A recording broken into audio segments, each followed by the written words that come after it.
Hello everyone, and welcome to the second closed alpha weekend of the Darwin Project, a gloriously fun, incredibly unique Battle Royale game that I've been simply loving.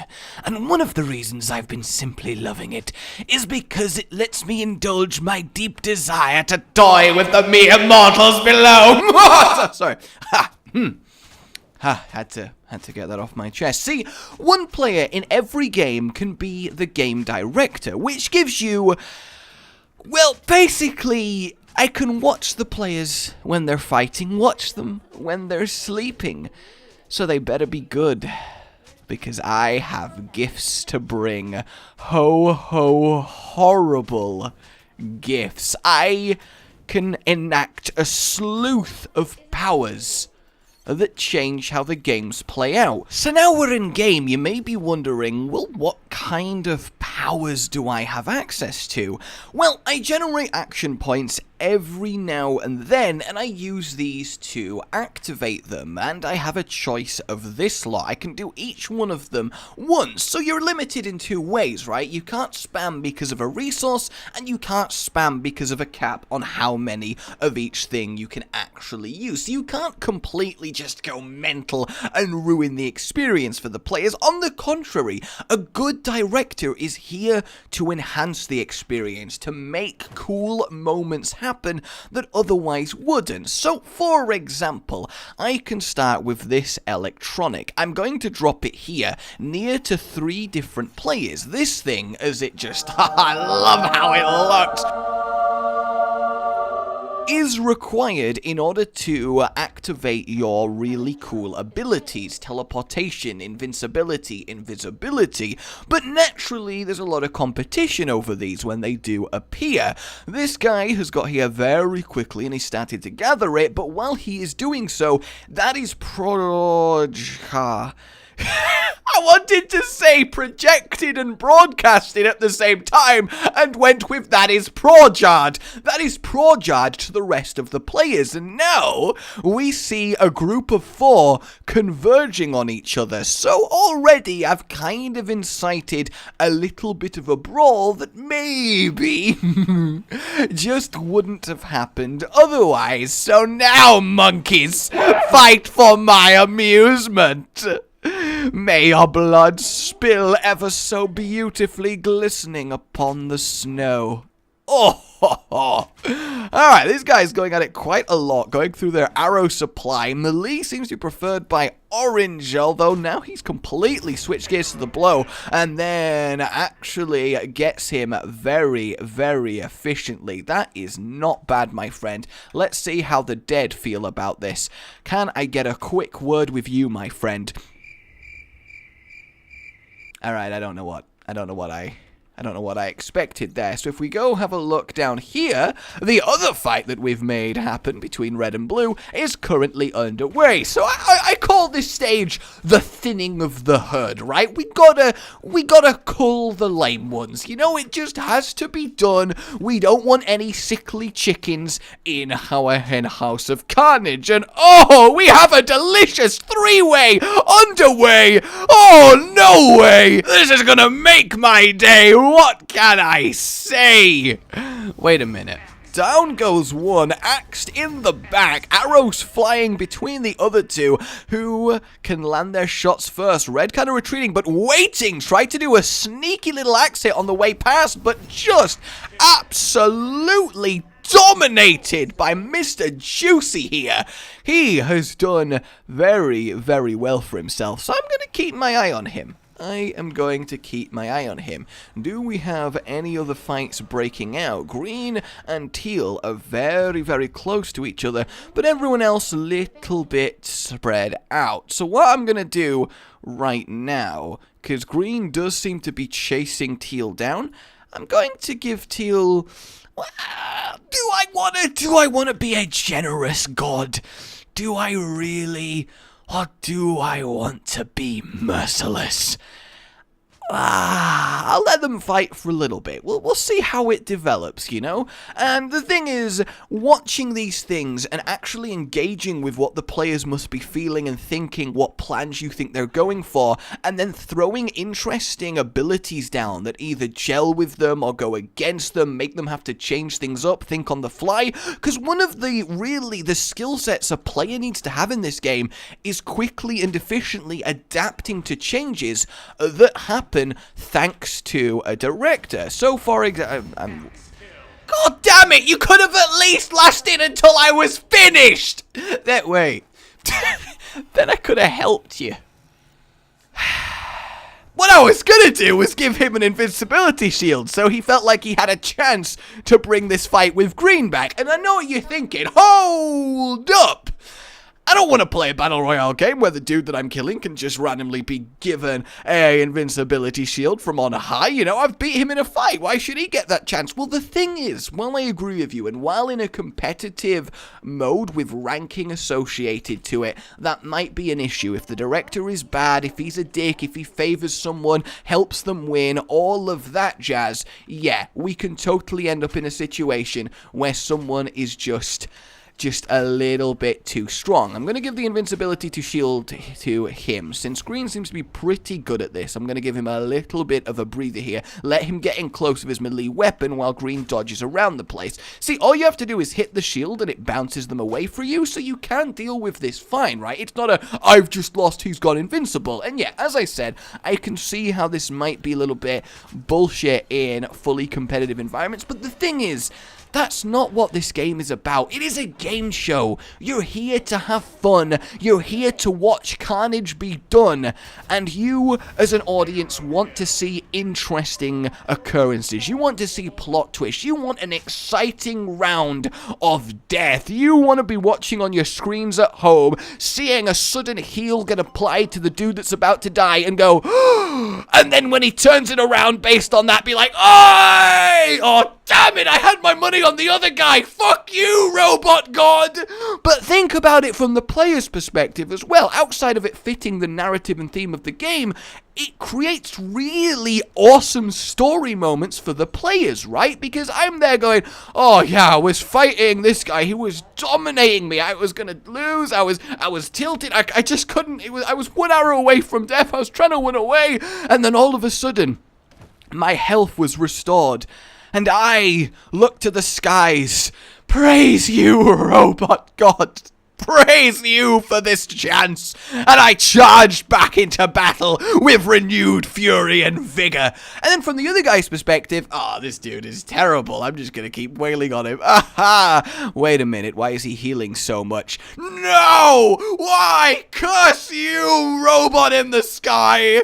Curse you! Now I have to work even harder to slay this fool. And that right there, that little microcosm, that's really awesome. And if you're a good director, you want to create moments like that all the time. You don't want to just completely make it totally unfair in someone's favor. My style so far has been kind of generally observe things, not just go mental with my powers, but actually cause some cool stuff to happen. So for now, I'm going to close off this zone, because I don't like that those guys are getting a little bit too close. I don't want them to fight just yet. The electronic is here, so potentially I'm making him ask the question, do I want to grab it, or do I want to respect that the zone is closing and get the hell out of there?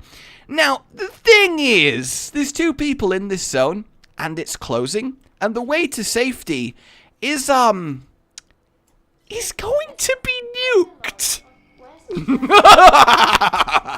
And sometimes, guys, sometimes as the floating robot in the sky, controlling the lives of these mere mortals as just little playthings, well, sometimes you gotta have fun too, because these guys now have to sprint out of the zone that's closing, then sprint through a zone that's about to be nuked, and well, let's just say, they don't have a lot of time for that. And the thing is, they're even fighting each other. Oh no, guys, you need to seriously think about what's happening, because you are about to be engulfed by flame.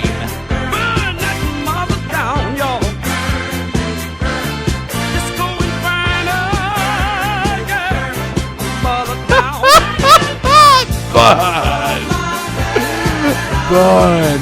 See, Juicy, though, actually did it pretty correctly. What he did was deliberately stay in the zone that makes your cold meter go down and down and down and then starts damaging you because you're out of warmth. He deliberately stayed there because obviously taking a little bit of cold damage is much superior to being literally nuked. So he stayed in the cold zone, put some fires down to counteract it, and waited out my explosion. Whereas the other guy, he panicked and he got caught and he died. Because it's not just me straight, well, fuck you, I'm nuking you. There are always ways to get around the director's machinations. Hell, you could have even gone to the little portal around here, which would have teleported you down there, and you had plenty of time to do that. So that's what I love, right? You create these, oh shit, moments that the players have to deal with. And if I get to roast them alive in the meantime, well, I mean,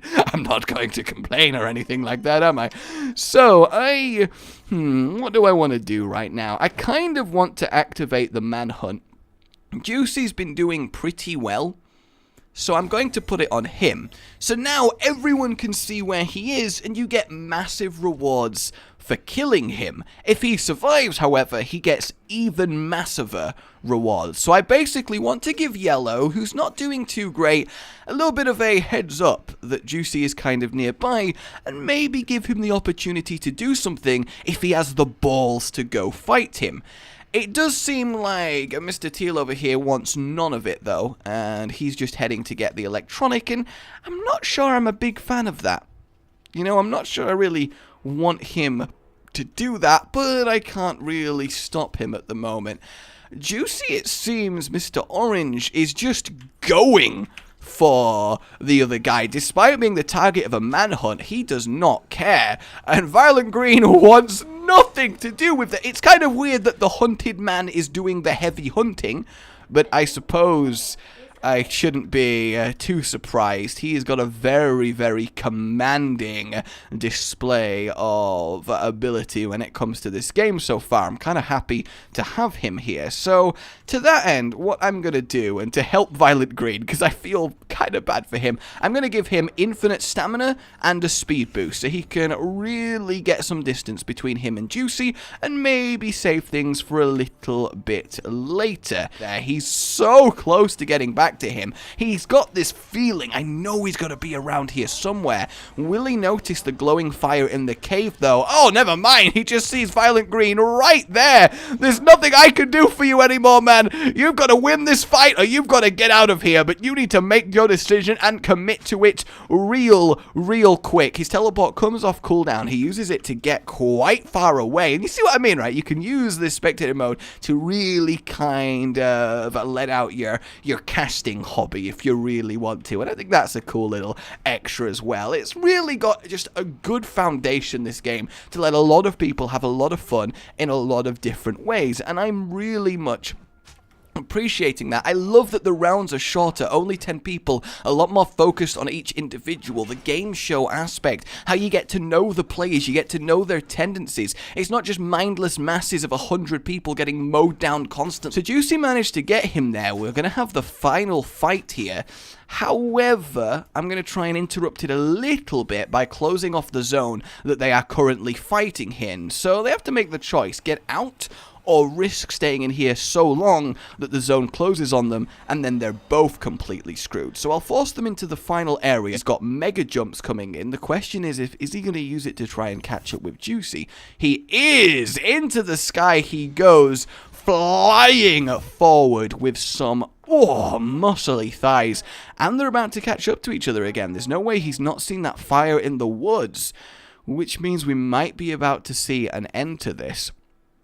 The question is, who will it be? I mean, if I had to say, I would put my money on Juicy, though the detection of players' powers does give High-Tech an advantage. The invincibility shield, I mean, again, kind of wasted. He's not got much out of it. High-Tech's just buying time here, which is indeed what he should be doing.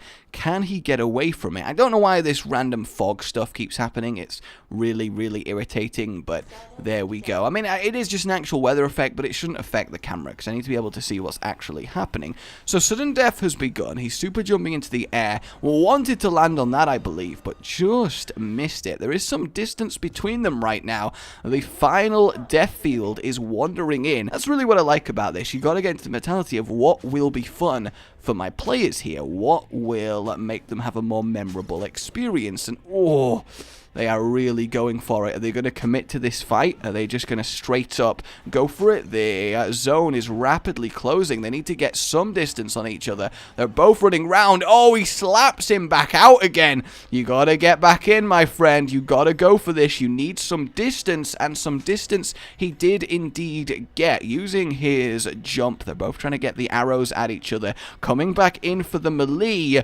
Oh, I'm about to have enough, and here we go. Low gravity has activated into the air. This, right now, is where it's at. Is anybody going to use it to great effect? Oh, the knockback coupled with the gravity, giving him some real aerial time, teleporting back down to the ground. The sudden death is ever closing in and in and in, flying through the gloom. They're avoiding each other as best they can. Hard to hit a target that's constantly flying through the air, though it is quite the slow little traveling speed. And the thing is, now that there's low gravity, you can quite easily knock your opponent into the death field, which is not a great thing to happen right now. Oh, it is so close. Juicy, I still think, has the advantage, but not a huge one. They clash, go flying off each other. Juicy just touching into the death zone, but High Tech is out of cold. He needs a little bit of a help, so I'm going to give him a little bit of extra heat here just to keep him in this, give him one last little hope and prayer, but it's not enough. Juicy snipes him from the air. But you see right there, right? That, I think, was a pretty good use of my powers on a whole to create a cool game for these guys. And it's just really satisfying. I know it's kind of different watching it from this perspective, but yeah. I'll throw in a few little extras that I did in a different game, mainly another Nuke combo, but I'm a big fan of this. Let me know what you think. Like you've enjoyed this, subscribe for more, and I'll see you next time. Oh, goodbye. I'm going to close this zone, so they can't stay in here that long. They can't fight for a crazy amount of time, or they will end up just dying to the zone's closure. So I'm going to let it tick down a little bit. See, they're all heading for the middle. They're all trying to get away. They don't want to fight too much. Obviously, some sniping is happening. They're committing to the fight instead of actually getting out of there, which could very much be their downfall. But what I'm then going to do is activate a nuke on the middle zone. Which means they have some choices to make. Oh, yes. Now, the correct thing to do here, which I think Mr. Green is very much aware of, is teleport back down to the actual safe zone. Whereas the others, well, they've stopped fighting and they're not so lucky because Mr. Blue now has to run. He has to run hard and fast if he wants to escape. And the thing is, I'm not quite seeing it happen. He is freezing to death. He's trying his best to survive, but then he's going to get absolutely nuked. Oh, there it is. Run, Mr. Blue, run! Come on, run, lad, run! Get to that zone border. You can do it. The fire is coming for you. Oh, he didn't quite get there, and he died from the nuke. Rage Gaming with the video flow, shenanigans and Overwatch, and his fans all know that every single thumbnail that this man makes without fail makes you do a double take, catching your attention with every verse. See, say that you need healing but you're at his mercy. Get it? Cause it's a pun. On his channel, that's one of the better ones. Widow is venomous, I see no end to this. Cataclysm's imminent when Rage is in his element. Pandemonium is not familiar with irrelevance. Maximum Genji beam, oh so elegant. Jokes so funny causing you to cry. Editing is quality as the noon is high. Yo, concussion man, shoot to the sky. Cap it all off with a goodbye.